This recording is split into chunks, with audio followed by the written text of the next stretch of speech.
raba rero muri bibiliya Regardez dans la Bible, mu gitabo cy'abaroma c'est dans l'épître aux Romains, mu gice cya 13 au chapitre 13. niho twaronse ijambo tujya kuvugana. C'est là où nous avons eu un message que nous allons partager. Igitabo cy'abaroma C'est l'épître aux Romains, mu gice gira 13 au chapitre 13.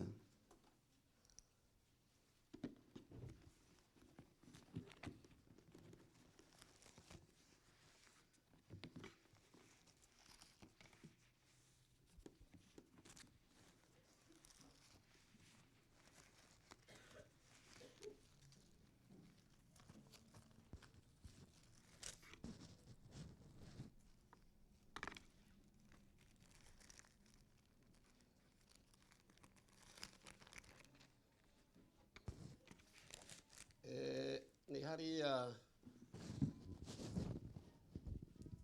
mu gice cya 13 hariya ku murongo wa 11 Chapitre 13, verset 11. havuga ngo ukugaruka kwa Yesu kuregereje. Il est écrit que le retour de Jésus est proche.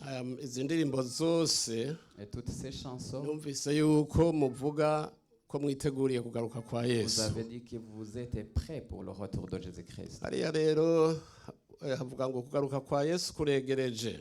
Le retour de Jésus est proche. nuko mwamwe mugenza mutyo kuko muzi iminsi y'uko igihe gishitse cyo kwikangura, noneho agakiza kacu karatwegereye kurusha igihe twizereye. ijoro rirakuze bugira buce, nuko twiyambura ibikorwa by'umuzimagiza, twambara ibirwanisho by'umucyo, tugendane ingeso nziza nk'abagenda ku murango, tutadandahirwa, tutaborerwa, tudasambana, tudakora iby'isoni nke, tudatongana, tutagira ishyari, ariko mwambara umwami Yesu Kristo, kandi ntimubabare iby'umubiri ngo mukore iki. Umubiri ni mwiza, ariko kandi umubiri ni umwansi. La chair est bonne, mais c'est aussi un ennemi. hano rero ijambo ry'Imana riko riratubwira Si la parole de Dieu nous dit kwikangura. de nous réveiller. iyo umuntu yikanguye Quand quelqu'un est réveillé, yashoboye gusinzira amasaha akwiye, quand il a dormi de bonnes heures, yumva ko afise il inkomezi, se sent formé. kandi yumva yuko igikorwa cyose yogikora. Et il se sent capable de tout faire. ariko iyo umuntu atarikangura, Mais quand on n'est pas réveillé, ntiwomubaza il n'ibyahaciye. ne peut rien lui hano demander. rero haravuga ngo Ici, on dit. ukugaruka kwa Yesu kuregereje. Le retour de Jésus est proche. nuko rero twikangure, Réveillons-nous. tube maso, Soyons veillants. twiyambure ibikorwa byose by'umubiri, Dépouillons-nous des œuvres de ténèbres tugire ukwizera, et ayons la foi. kuko uru rugendo twatanguye Car le voyage que nous avons twese commencé, twarutanguye mu nous kwizera. l'avons commencé dans la foi. nta n'umwe arabona Imana, Personne n'a vu Dieu. nta n'umwe arabona Yesu, Personne n'a vu Jésus. nta n'umwe arabona mpwemu, Personne n'a vu le ariko Saint-Esprit. ivyo turabyizera Mais nous le croyons mu mitima, dans nos cœurs. kandi abantu benshi birabananira. Et beaucoup de personnes sont uwari ivy'Imana incapables. akakubwira ngo iyo ni Quand filozofi. il leur dit les choses de Dieu, on te dit que ce Oui, sont des abazungu. philosophies des blancs. abazungu none Les blancs, si abantu nkatwe, ce sont des hommes comme nous. kandi abazungu ntibaremwe nk'uko Et twaremwe. les blancs ont été créés comme nous l'avons été. ijambo ry'Imana rero La parole de muri Dieu, iyi minsi cyane cyane surtout dans ces jours, biratuvyura ko igihe cya Yesu nous cegereje. disent que le retour de Jésus est proche. ibimenyetso birabitwereka. Les signes nous le montrent. ibihe biravuga naho umuntu L'État atuvuga parle, même si nous, on ne yuko parle pas. igihe cegereje. Car le temps est proche. Bibiliya iratubarira La Bible nous dit yuko abantu benshi bashobora kudebukirwa, beaucoup de personnes peuvent, bashobora kubiheba. et ils peuvent abandonner, kudebukirwa no guheba ils peuvent se décourager.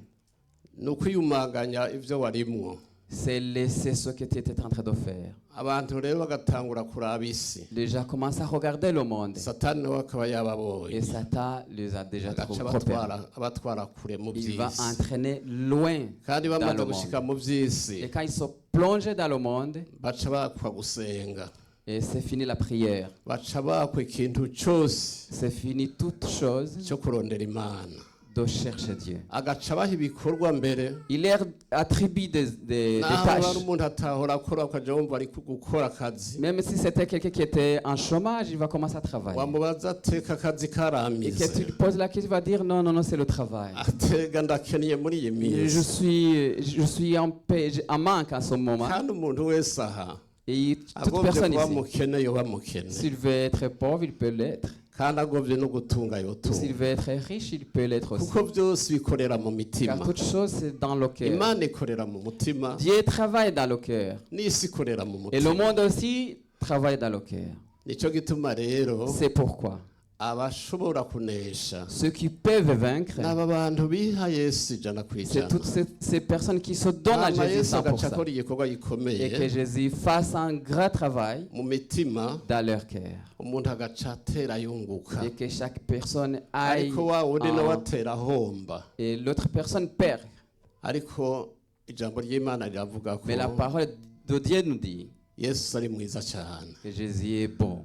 hari aho akora igikorwa Ya. abantu benshi bakavyuka Où il y a une œuvre que beaucoup de gens se réveillent. n'abaguye bakagaruka Et ceux qui étaient tombés vont n'ababihevye revenir. imyaka myinshi Et ceux bakagaruka qui avaient abandonné il y a très longtemps, ils vont revenir. hano turasomye Ici, nous avons lu ijambo ry'imana la parole de Dieu. iyi mirongo iratubariye Ces versets nous ont dit, hariya kuri uya murongo wa 12 au verset 12, havuga ngo ijoro rirakuze on lit que la nuit est avancée, bugira buce le jour est proche. nuko twiyambura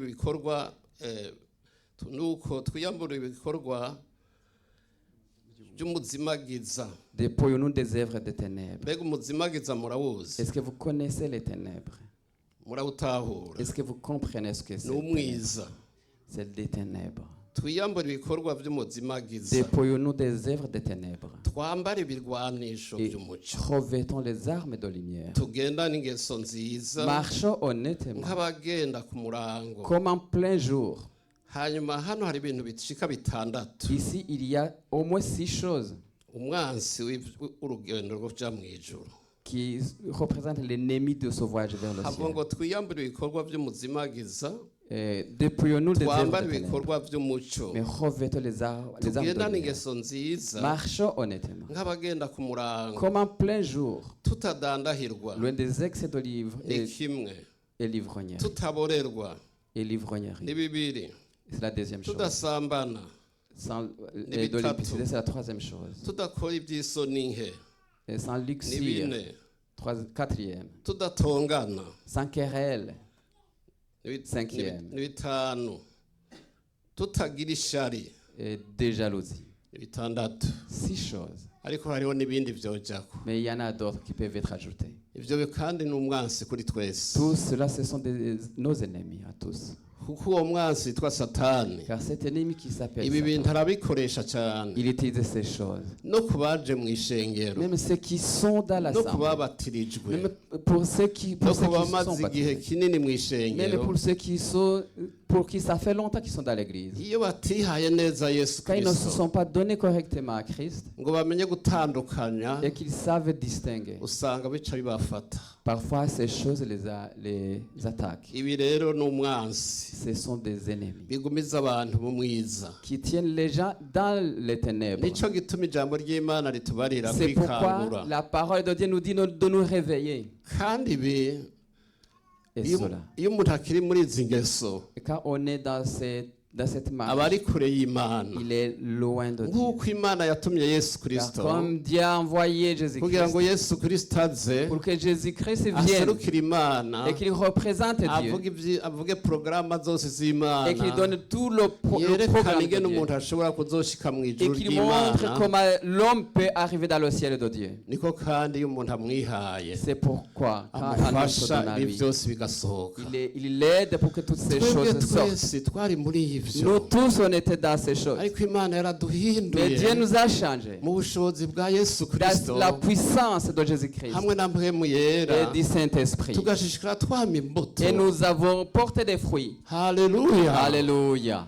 kandi intsinzi Et turayiziga nous espérons à kuko la dufise victoire. kwizera Car nous avons la foi. ibi rero bisigaye biri kure yacu Ces cyane choses sont loin de nous.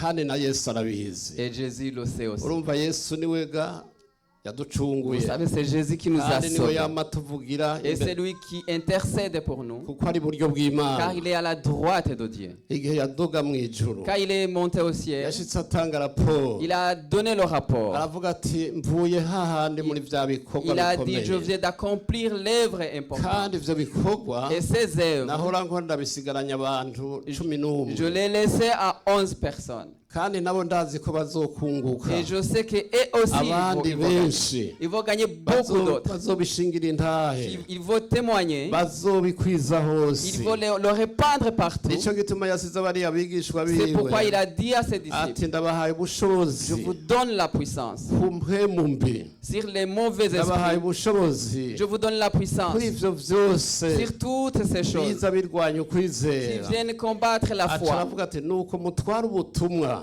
et apporter la bonne nouvelle. mugende muvuga kuzuka kwanje Allez annoncer ma mugende résurrection. mumenyekanisha Annoncer gushitsa ku mpera y'isi jusqu'à la fin du monde. none murazi ko aha turi ku mpera Vous savez que y'isi nous sommes à l'extrémité du monde. reka rero Nous tumumenyekanisha devons leur rendre témoignage. yesu nashimwe Que Jésus cyane soit loué.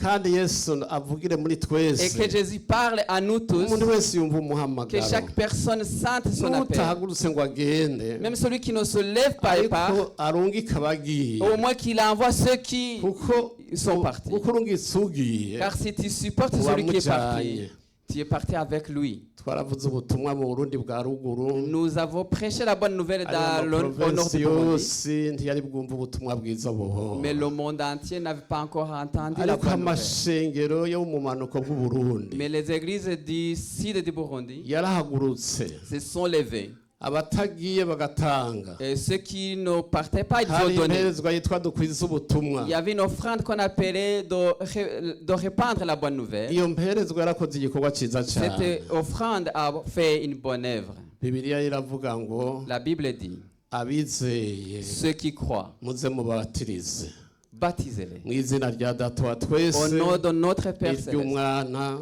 et de son irya Fils mpwemu yera et du Saint-Esprit. mubigishe kwitondera Enseigne-les ibyo nabageze byose de respecter tout ce que je vous ai umve ordonné. ndi kumwe namwe Voyez, je suis avec vous gushitsa ku muhero w'isi jusqu'à la fin du monde. iryo ni isezerano yesu Ça, c'est la yasezeranye promesse que Jésus a kandi donnée. yama arigavye ko Et il tient ses promesses. yama arishitsa Il accomplit ses twama promesses. tubona ibivamwo Nous voyons ce qui Imbuto sort zivamwo. de cette promesse. zama ari nyinshi cyane La force qui vient de cette ni promesse. nacyo sont gituma grandes. twese mubona namwe C'est turi pourquoi que hano nous tous, et vous kugira aussi, nous sommes ici, dufatanye gukwiza ubwo pour butumwa que nous soyons ensemble pour annoncer la bonne gushikira nouvelle. abantu bose Pour que la bonne nouvelle atteigne kuko tout le imbere monde. hariyo urubanza Car devant il y a un jugement. iryo jambo nama ndarisubiramo Je répète son hariyo message. urubanza Il y a un jugement. ushobora kuzorutsinda Tu pourras sortir vainqueur.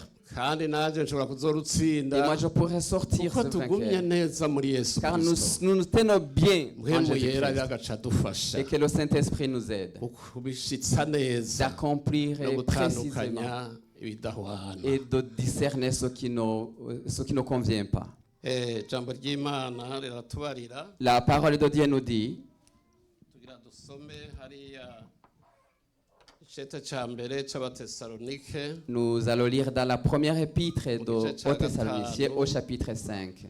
mu gice cya gatanu cy'abatesalonike Première épître aux Thessaloniciens chapitre 5. icete cya mbere cy'abatesalonike C'est la première épître aux Thessaloniciens.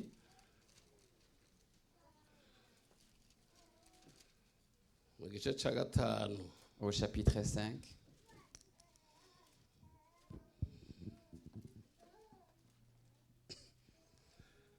mbega mwahabonye Est-ce que vous avez trouvé? mu gice cya gatanu duhera ku murongo wa kane Au chapitre 5, nous allons commencer par le avuga ngo verset 4. ariko mweho bene data Mais vous, frères, ntimuri mu mwijima vous n'êtes pas dans les uwo ténèbres munsi ubashike ko giturumbuka nk'igisuma, kuko mwese muri abana b'umuco n'abana b'umurango, ntiturabo ijoro canke ab'umuzimagiza. Nuko rero ntidusinzire nka ba bandi, ariko twame tugavye twirinda ibiboreza. Kuko abasinzira basinzira mu ijoro, n'ababorerwa borerwa mu ijoro. Ariko tweho turaba umurango, twirinde ibiboreza, twambaye icuma gikingira igikiriza cy'ukwizera n'urukundo, kandi twambaye nk'inkofero ukwizigira agakiza. Kuko Imana itadushiriyeho kuturakira, ariko yadushiriyeho kugira gute? Guhezwa agakiza n'umwami wacu Yesu Kristo. Niwe yadupfiriye kugira ngo tubeho, kugira ngo tubaneho nawe, ariyo turi maso canke dusinzira itiro ry'urupfu. Nuko muhanurane, mukomezanye nk'uko mubikora nyene. Amena. Amen. Na hano amajambo arasa. Ici aussi, le message est le même. Ariko mweho bene data. Et vous, frères, Mweho bene data. vous, frères et sœurs, Ariko mweho bene data. mais vous, frères, Ntimuri mu mwijima. vous n'êtes pas dans les ténèbres. Ngo munsi ubashike ko giturumbuka nk'igisuma.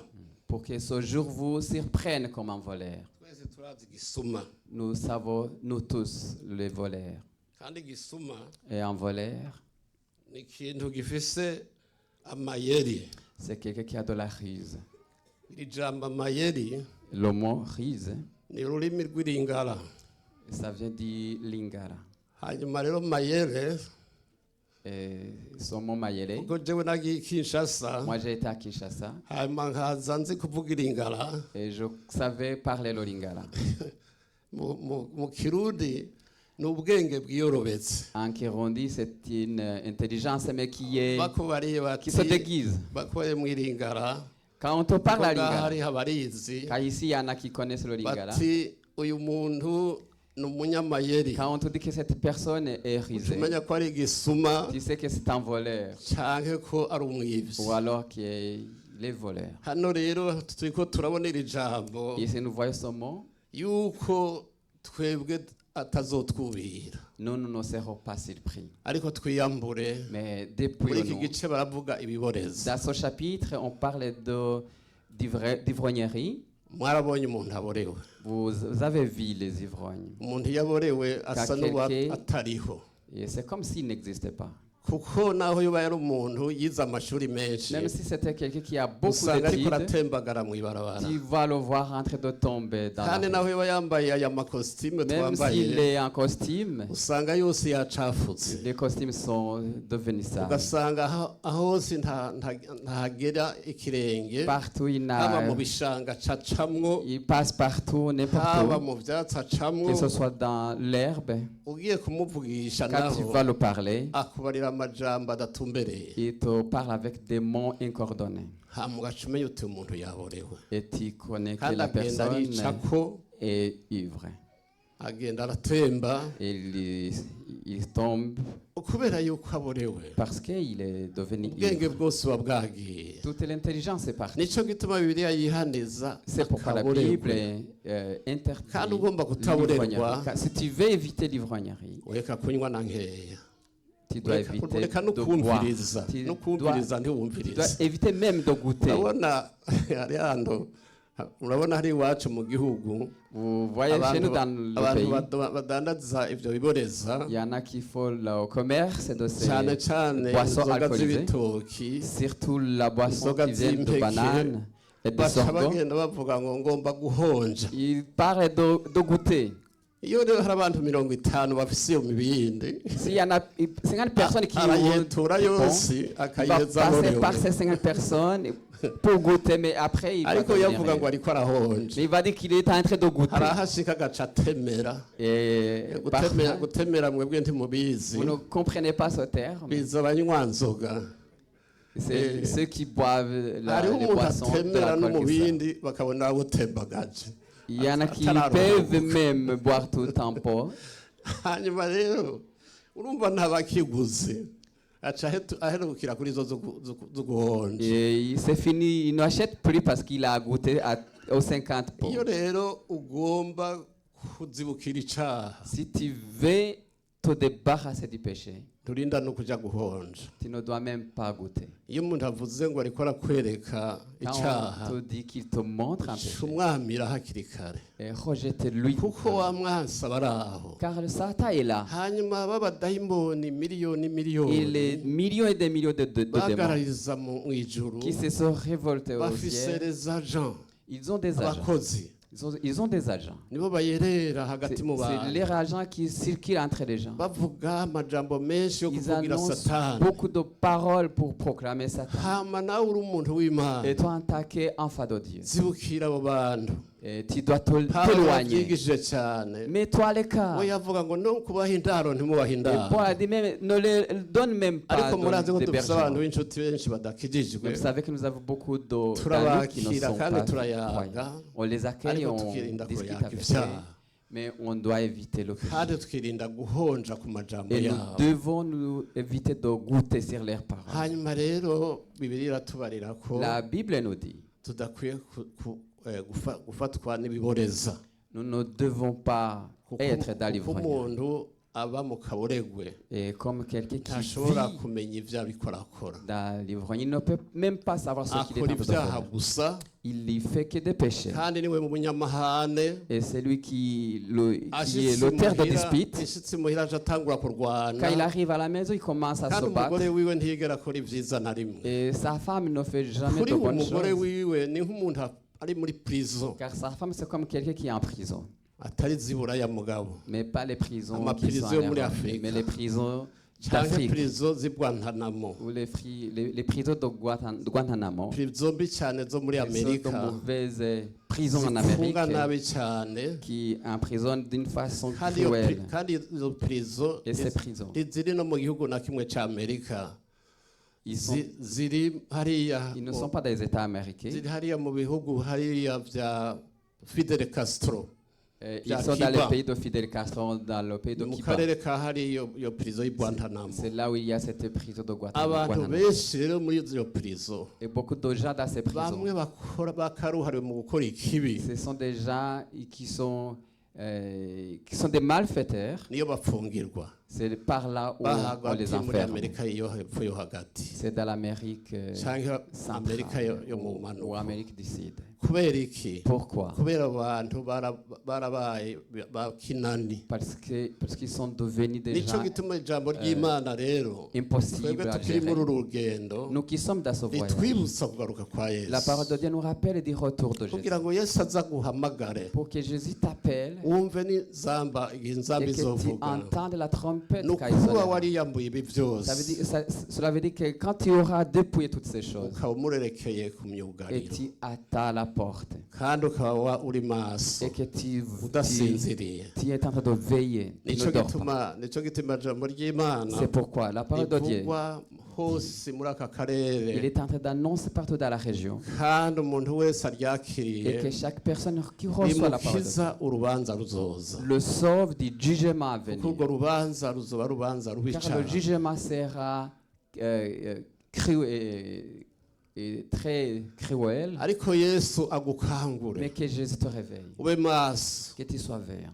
igihe Yesu azohamagara Quand Jésus appellera, uzobe que witeguye tu sois prêt. urabonye aha mu Batesalonike Vous voyez ici en Thessaloniciens, havuga yuko yatwemereye ijuru on dit qu'il nous a promis le kandi ciel ko ataduhamagariye gutsindwa et il n'urubanza ne nous a pas appelés ariko pour être yaduhamagariye jugés, kunesha mais il nous a appelés pour vaincre. kandi yaduhamagariye kuzobana Il nawe nous a appelés pour être avec lui. mwaririmbye ko Vous mu avez ijuru chanté. ari igitangaza ari Au ciel, heza c'est extraordinaire, c'est ariko très abondant. kuhashika Mais arriver au no ciel, kubanza kwiyambura ibyo il faut byose d'abord se dépouiller de toutes ces ibyo choses. abantu bita umunezero Ce que les gens appellent joie, kugendera kure y'abantu et ba- marcher loin des hommes bafise ingeso mbi. qui ont de mauvais comportements. Urabona iki gihe ibintu byose bisa n'ibigiye gusukirana. Vous voyez qu'en ce moment, toutes choses se Isi ressemblent. iriko iritegurira kugira ngo yegeranye ibintu byose bije hamwe, Le monde se prépare à rassembler toutes choses. ariko isi byarayinaniye. Mais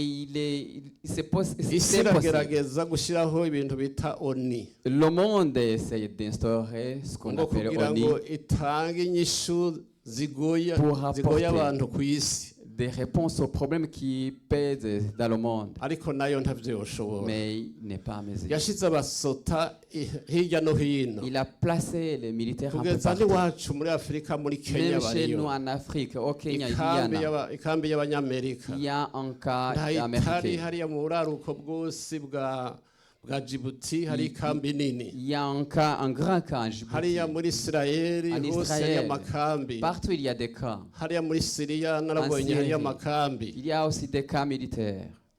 ariko ibyo byose nta mahoro Mais bizana. toutes ces choses n'apportent pas la Hari paix. iwacu muri Kongo Chez nous au Congo, hariyo abasirikari benshi ibihumbi il n'ibihumbi, y a des milliers de ariko militaires. mwarumvise nk'indwano zihera muri Kongo Mais vous avez entendu que les combats se barananiwe poursuivent. kugarukana amahoro, On n'est pas en mesure d'arrêter ou kuko d'apporter la amahoro paix. ari mu ijuru, Car la paix se trouve au kandi ciel. amahoro afiswe na Yesu Et la Kristo. paix est en Jésus-Christ. Ku ijambo ry'Imana riratubwira Car la parole de Dieu nous dit, igihe azogaruka quand il reviendra, azosanga Il hari trouvera intambara nyinshi cyane. beaucoup de guerres. Izo ntambara kandi ziriko ziriyegeranya Mais ces guerres sont en train de se hariya préparer. aho bita Mashariki ya Kati, Là, dans le Moyen-Orient, hariya muri Isirayeli, c'est en Israël. ubu rero intambara zirakaze cyane, Les combats sont féroces. kandi ibyo byose bitwibutsa kugaruka kwa Et Yesu toutes ces Kristo. choses nous rappellent le retour de Jésus-Christ. Azosanga abanya-Isirayeli benshi Il va trouver beaucoup bitatu d'Israélites. bya kane byaheze, Les 3/4 sont déjà hasigaye kimwe morts. cya gatatu.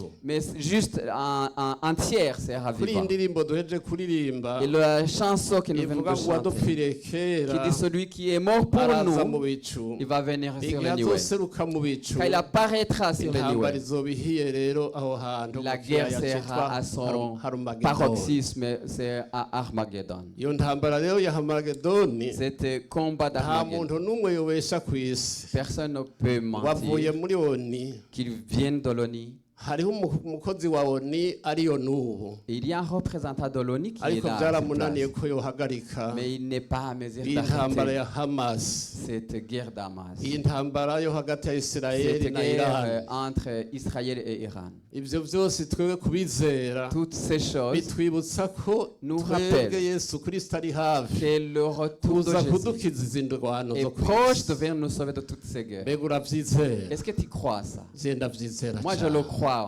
Kuki? Pourquoi? Kuko ariko ibyanditswe bivuga. Parce que les Écritures le témoignent. Muri Luka En Luc, haratwereka ingene bizogenda. nous voyons comment ça va se passer.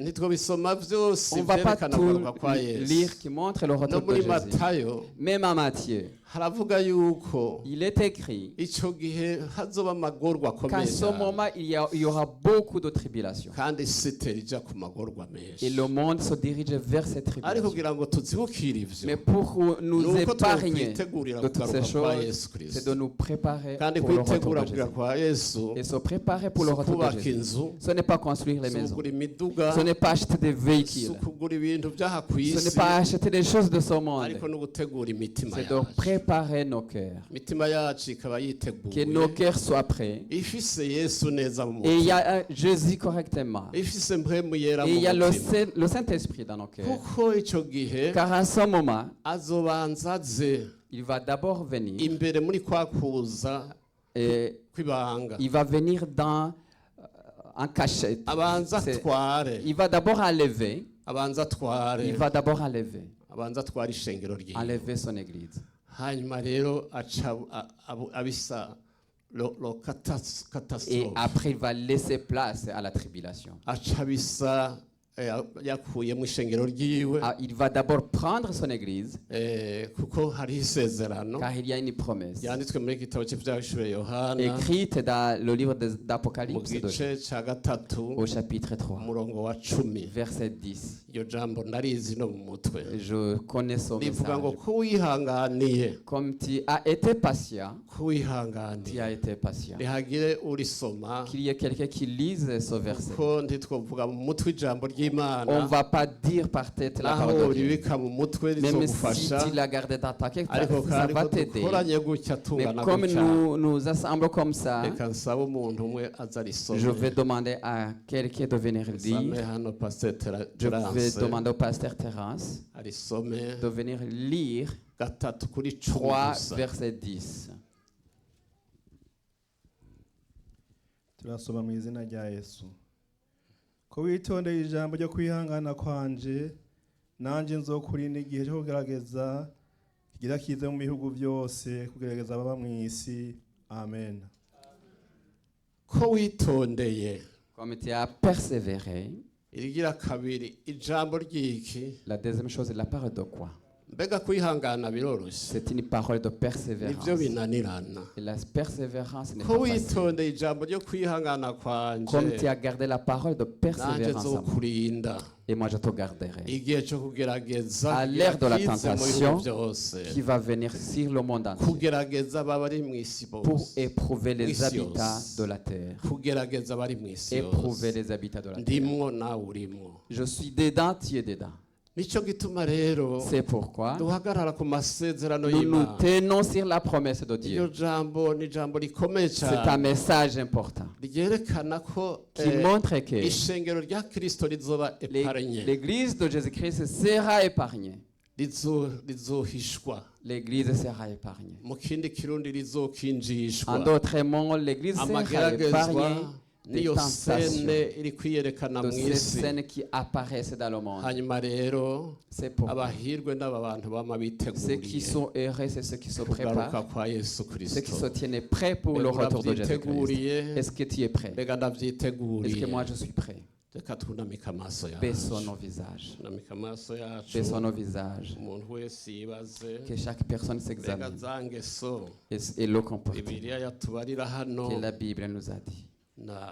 narazihevye Est-ce que j'ai abandonné tout ça? ko nta kintu gito kibaho imbere Il n'y a pas de y'Imana petites choses devant Dieu. kugira ngo uzoterurwe Pour que tu puisses être enlevé. uzoterurwe muri cya gihe Pour azohagarara mu que tu bicu puisses être enlevé le jour où il se tiendra. ntazoshika hano hasi Il ne va pas ariko arriver, azohagarara mu bicu mais il va se tenir sur lui. hanyuma ahamagare Il va appeler. ahamagara ishengero Il ryiwe va appeler son église. n'abapfuye Et même ceux qui sont morts, abasinziriye ceux niko biri qui bita s'endorment, c'est comme ça que la Bible les bazoca appelle. bikangura Ils vont se réveiller bamwitabe et ils vont répondre. azoba ari umunezero ukomeye Ça sera cyane une grande joie. abari bazima Ceux qui sont encore vivants abasinziriye et ceux qui sont bibiliya morts, ntivuga ko bapfuye la ivuga ko Bible ne dit pas qu'ils basinziriye sont morts, mais ils s'endorment. bazoca bamwakira Ils vont l'accueillir. n'ababakire Et lui aussi, il ababarira va ati les accueillir. murabahirwe Il va leur dire, vous êtes heureux. murabahirwe Vous êtes heureux. mwebwe muje Vous tous qui viennent, muje mu kuzuka kwa qui mbere viennent dans la première résurrection, murabahirwe vous êtes heureux. ariko iyi si zo birimo Mais amagorwa le akomeye monde sera dans la tentation, muri aka dans kanya ce twunamise amaso moment, yacu baissons nos visages. umuntu wese yogomba Que kuza chaque personne qui umutima veut, wiwe wawezeshe qui veut purifier son ijambo cœur, ry'imana rivuga ngo car la parole de Dieu, mubabera nk'uko soyez nawe saints, wera. comme lui aussi il est saint. imana ni yera Dieu est na saint. yesu ni wera Jésus est saint. nampwema rera none Et le natwe Saint-Esprit est saint. ko tugomba kuzosa nawe Et nous voulons le ressembler. dutegerezwa kwiyambura ikintu Nous devons nous cyose dépouiller de toutes choses. no muri bya bindi byitwa ko kumenga Toutes biramenyerewe ces choses comme celles d'ordinaire. mwabonye ikeba Vous avez vu la gome jalousie. ishari La jalousie. nta kintu kibi Il nk'ishari n'y a pas de mauvaise chose comme ugasanga la ishari jalousie. iruzuye mu mutima La w'umuntu jalousie est pleine dans le cœur de l'homme. ariko ishaka niryo ryiza Mais c'est bon ariko d'avoir ishari le ni ribi courage. cyane Mais la jalousie n'ibindi mauvaise n'ibindi et beaucoup d'autres choses bishobora gutuma mbere utanagisenga, peuvent t'empêcher même de bishobora prier, kuba mbere utakinezerewe qui n'ubutumwa, peuvent t'empêcher d'avoir la joie de la bonne nouvelle, utanagisoma n'ijambo ry'Imana, qui peuvent t'empêcher de lire la parole de atanugushinga Dieu. intahe ucisha mu Il n'y a kanwa. même pas de témoignage qui Iyo sortent de uhuye ta n'umuntu bouche. atararonka ubutumwa, Quand tu croises quelqu'un qui n'a pas ukumva encore ufise reçu isoni la zo bonne nouvelle, kubivuga. tu as honte de témoigner. Ndaguhaye Je kazi te donne la bienvenue kugira ngo umutima wawe pour que utegure ton cœur neza, soit prêt. kuko icaha ku Mana ni icaha, Car le péché pour Dieu, c'est nta un péché. gito kiriho namba, Il n'y a pas de petits péchés. byose birangana. Tous sont égaux. Muri aka kanya wosengerwa, À ce moment, on peut prier pour hama toi. ukarorera Yesu kuko ari ku Et rugi. tu vas attendre Jésus quand il Eh, est sauté à la porte. Ego intambara ya Harumagedoni C'est ntirashika, vrai, la guerre d'Armageddon n'est pas ariko iri encore là. kuritegura cyane, Mais il se prépare. kandi ico gihe Yesu azoza mu bicu, Et à ce moment, quand Jésus reviendra sur les nuées, azokururukira ku musozi wa il Elayono, descendra sur le mont des Oliviers. aje mu bwami bwiwe bw'imyaka Il viendra pour igihumbi, son millénium. niho azobanguranya iyo ntambara C'est là où il va iri mu arrêter la iri mu guerre. kiyaya citwa Il se Megido. trouve dans la plaine de Ni Megiddo. ikiyaya kinini C'est cyane une grande plaine cyo muri ico gihugu dans ce pays c'Ibwisirayeli, d'Israël. kandi abasirikari bose bo ku isi Et les militaires du niho monde entier, bazoba bari ils se tiendront à cet baje endroit. kurwanya Ils vont Isirayeli. venir combattre contre Ndaguhaye Israël. kaze mu Je izina rya te Yesu donne la bienvenue au nom de Jésus. kugira ngo usengerwe, Pour qu'on prie pour toi, uronke amahoro, pour que tu aies la paix. hama uje utangura Et kunezereza que tu Imana. commences à Wowe plaire à wowe uri Dieu. umuntu mushasha, Tu seras une personne cyangwa uri umuntu wa peut-être tu es kera, nouveau, tu es ancien, ariko umutima wawe mais ton cœur, niwo Imana igomba, c'est ton cœur que Dieu veut. hama ugasengerwa, Et on va prier. ugaca uronka kuba uwera. Et tu auras la None sainteté. uriho, Est-ce que tu es présent? waba uri hano Que tu sois cyangwa uri kuri ici Zoom, dans l'assemblée ou sur ushobora Zoom, guhagarara harira tu kuri peux te Zoom, mettre debout. Si tu ariko es sur ngaha nagomba nawe uhagarare, Zoom. Mais si tu es ici présent, je voudrais Hama que tu te tiennes aussi tugusengere. debout. Nous hama allons prier usubire pour inyuma ufise amahoro. vous. Et nous allons retourner avec la paix.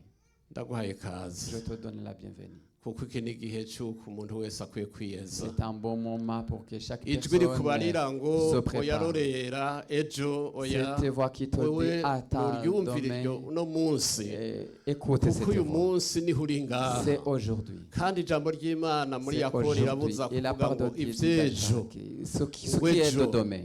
ngo ejo, Demain. ejo ntahariho, Il n'y a pas de demain. ariko uyu munsi hariho, Mais aujourd'hui, Kuki? ça existe. Pourquoi? kuko uno munsi niho uri kurumva aya Parce que c'est majambo, aujourd'hui que tu es en train kandi umutima d'entendre wawe ce nawe message. uragomba yuko Imana iwukubura, Et Dieu doit préparer ton cœur. ikawukirininga, Doit préparer, laver ton cœur. igakoropa ivyo bibi vyose, Il doit laver toutes ces uburyo bwo choses gupfukama no gusengerwa. dans cette phase de te mettre à Turaguhaye genoux. kaze, Nous te donnons la naho uri vie. umunyeshuri, Même si tu es urabona ko étudiant, ibintu vya trisheri tu vois la bikuzuye, tricherie. Tu es plein de tricherie. kandi ubwo n'ubwivyi nk'ubundi Et bwivyi ça, bwose. c'est un vol comme tant d'autres.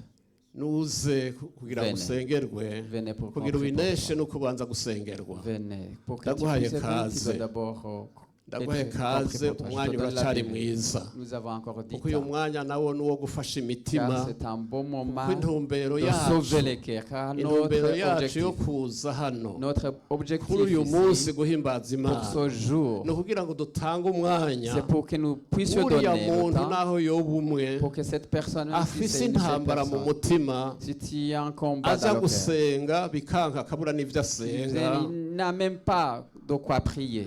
Urumva iyo umuntu bimaze comprenne. gushika haba ari mu Quand ça ntambara, arrive à ce akeneye moment, gushika abakozi b'Imana il bakamusengera. doit venir jusqu'ici, des Kubera serviteurs de iki? Dieu vont prier Kubera pour lui. yuko ashobora kunanirwa, Pourquoi? Il peut kandi umwansi Solase. aba se yaguteze, décourager. Et aba le yaguteze Satan, kugira le ngo diable, aze tout le temps, akurase, il veut te ariko lancer Imana des- ntigomba kupfa rubi, mais Dieu ne veut pas que tu Imana igomba périsses, yuko ukira. mais Dieu veut que tu sois sauvé. Ndaguhaye Je kaze, te donne la bienvenue. kuko bishoboka ko ushobora kuvuga uti oya barihuta, Tu peux dire qu'ils sont pressés. oya Non, ntitwihuta on n'est namba, pas pressé du tout. kandi ubutumwa bwiza Et la bonne waba nouvelle, uri kuri Zoom, que ce soit sur waba Zoom, uri hano mu que ce soit ishengero, ici présent dans l'assemblée, buruguruye ku muntu wese, c'est ouvert à toute umuntu personne. wese Toute akabwakira. personne doit kandi l'accueillir. umuntu wese bukamukiza. Et chaque personne va être sauvée par la parole. Sinashishikaye cyane rya jambo Je ry'akaburerwe. n'ai pas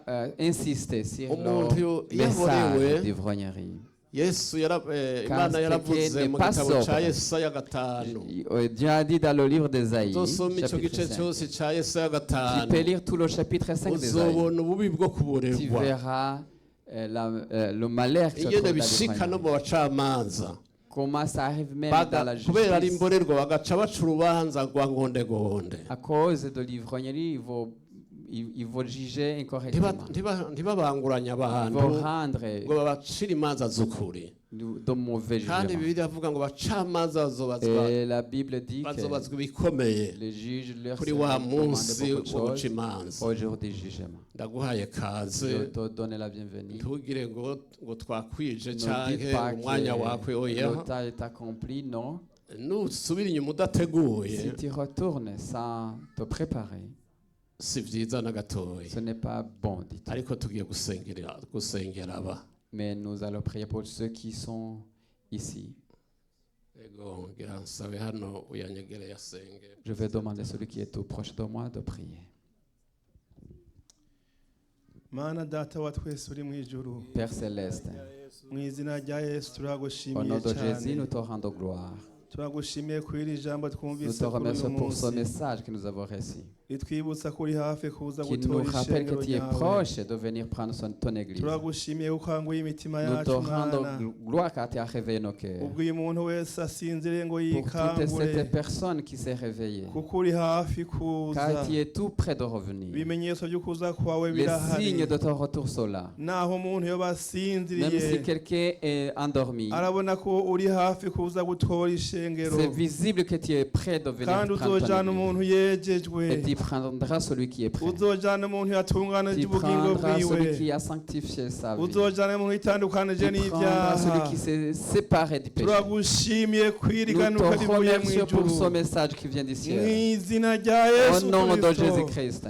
None rero nyakubahwa data Imana, Ô Père céleste, ijambo ryawe rimaze kuvugwa, après que ta parole a été abantu prêchée, baguciriye bugufi, ces personnes s'est hari ibyo bakubwiye byabatsinze mu Ils te disent rugendo. ceux qui les ont Mu vaincus. izina rya Au nom Yesu de Jésus. tubasabiye amaraso Nous matagatifu, prions le sang de Jésus. amaraso y'umwagazi w'intama Le sang w'Imana, de l'agneau de Dieu n'abeza qui batunganye, les purifie. niyirukana icyaha Qui cyose. chasse tout péché. Umuntu wese yagiye kure yawe Et chaque Mana, personne qui s'est éloignée de toi akaba aguciriye et bugufi, qui s'est humiliée, n'umubabarire, que tu le pardonnes. Que n'umubabarire, tu le pardonnes. Que tu n'umubabarire. le pardonnes. Amaraso ya Yesu Que le Kristo sang de Jésus-Christ afise ububasha a la puissance kweza de umuntu purifier no chaque personne, kumutunganya de le sanctifier, no kumutoza indero nziza de mu l'éduquer. izina rya Au Yesu nom de Kristo. Jésus-Christ. Abantu baguciriye Que bugufi ces rero personnes qui se sont mis à genoux, turabasenga nous Imana, prions pour eux. nubagirire Que neza, tu les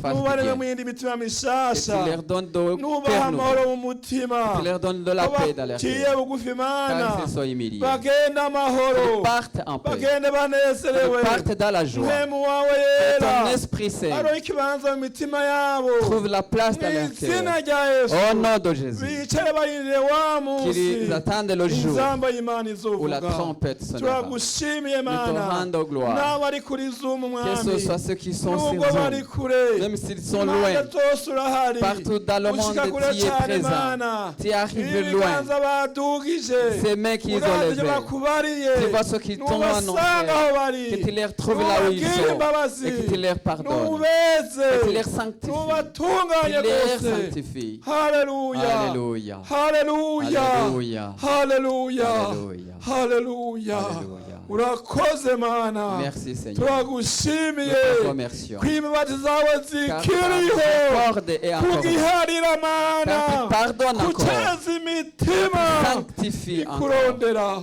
Et car tu Haleluya. cherches encore. Urakoze kubagiriye Merci car tu imbabazi, pardonnes. urakoze kubagiriye Et neza. car tu les Ni fasses mu du izina bien. ry'umwami wacu C'est Yesu, au nom de Jésus. amen. Amen.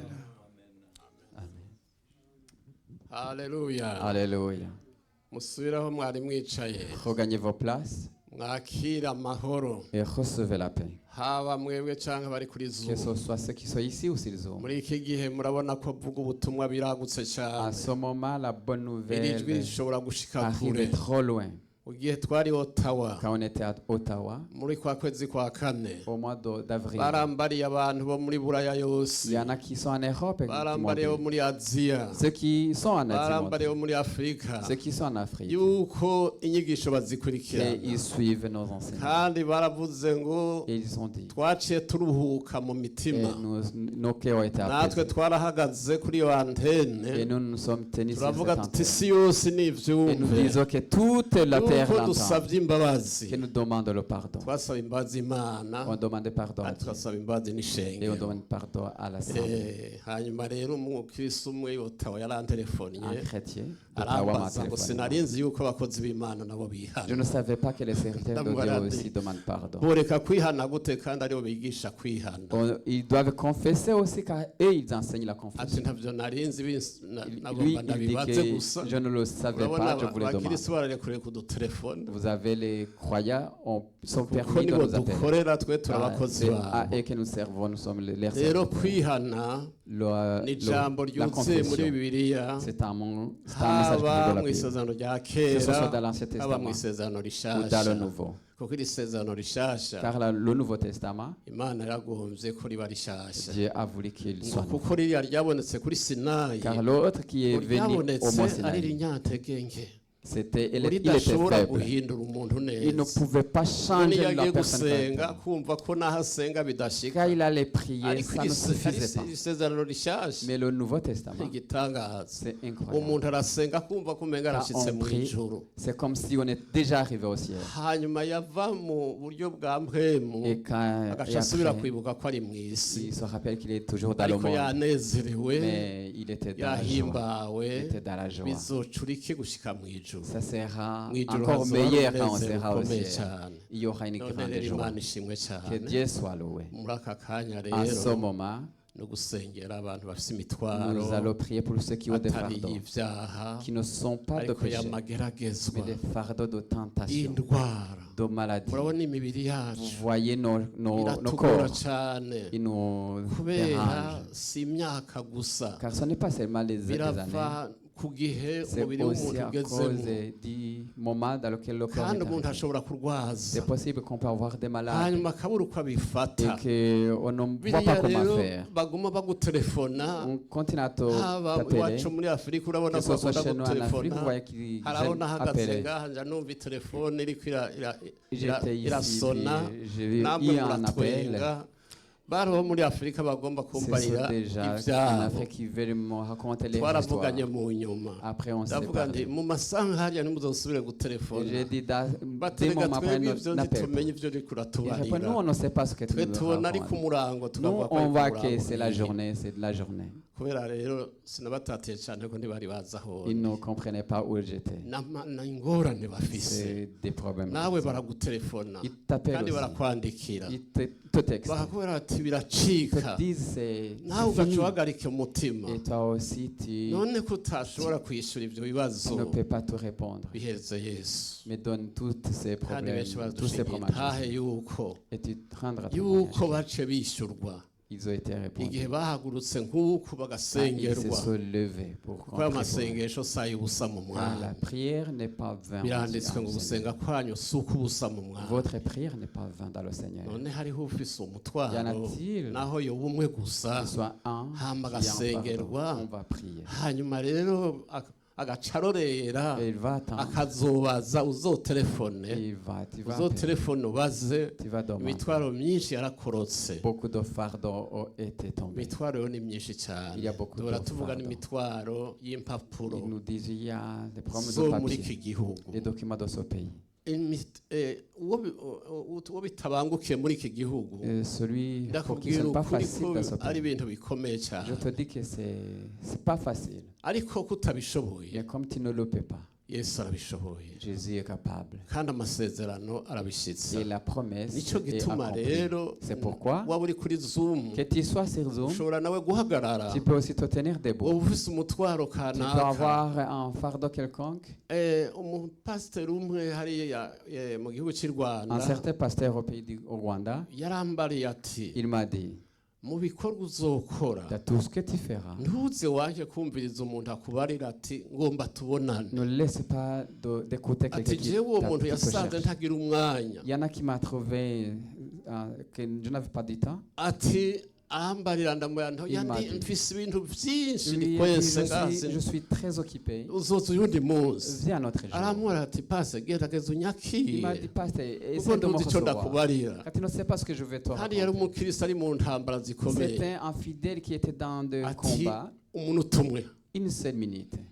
wagira aramwumviriza Quand il a amubwira entendu, ataha nari nateguye ko mvuye aha nyene il a dit, j'avais prévu nja qu'après kwiyahura que j'allais me suicider. nja kwiyahura kuko Après que j'allais ibintu me birandemereye Car les choses, beaucoup de choses pèsent ati sur nca moi. ndasimba umutima nti mana J'ai dit urakoze au Seigneur merci. ko wampaye guca bugufi Car tu uyu m'as muntu donné nkamwumviriza l'humilité pour ati duca l'entendre. nca ndamukanseringa Et je l'ai ndamubarira conseillé. ijambo ry'imana Je l'ai parlé de la parole de Dieu. ndamwereka Je l'ai montré. ndamusengera J'ai prié pour lui. aca avuga turakoze Il a dit merci. ndabonye ko bishoboka J'ai vu que c'est possible. ko ku mana byose Car birashoboka en Dieu, tout est yari possible. dosiye iremereye C'était cyane un dossier très ariko lourd. yesu yaciye ayikora Mais Dieu l'a. aca arakizwa neza Et il a ntiyasubira été bien sauvé. kwiyahura Il a abandonné mu bantu le projet de rero se twebwe suicider. tugira ibintu byinshi biri mu mitima Nous avons beaucoup de choses dans nos cœurs. bishobora ko tubishikirije imana Mais quand nous les idufashamo donnons à Dieu, none rero tugiye gusenga nous allons nawe uri prier. kuri zoom Et toi qui uhaguruke es sur Zoom, tu peux te usanga mettre uri debout. kurumva aya majwi Si tu écoutes cette ukaba voix, ufise izi ntambara si tu as ces combats, kuko intambara ziri muri afurika les gusa combats ne n'ibura sont pas ziriyo seulement en Afrique, en no muri Europe bihugu aussi, byitwa amerika na en canada Amérique, au Canada, australia en n'igitangaza hoho partout. bama bantelefona yo On nkumva m'appelle n'ibintu toujours. bikomeye Ils vivent des moments difficiles, amasengesho niyo mais bimara la prière tunamike est kandi capable. amaso yacu Baissons nos visages. n'utahagurutse Même yunamika celui amaso qui ne yiwe sait pas lever peut baisser ses dufashanye visages. umutwaro Nous allons partager le kurerura no fardeau guterura bene data pour supporter nos frères et sabe sœurs. umukozi w'imana Nous yegere hano allons pastor demander le Tade serviteur de Dieu, Pasteur Tadé, va approcher ici et il va prier. turawukengurukiye Mana. Nous te bénissons, Père Céleste.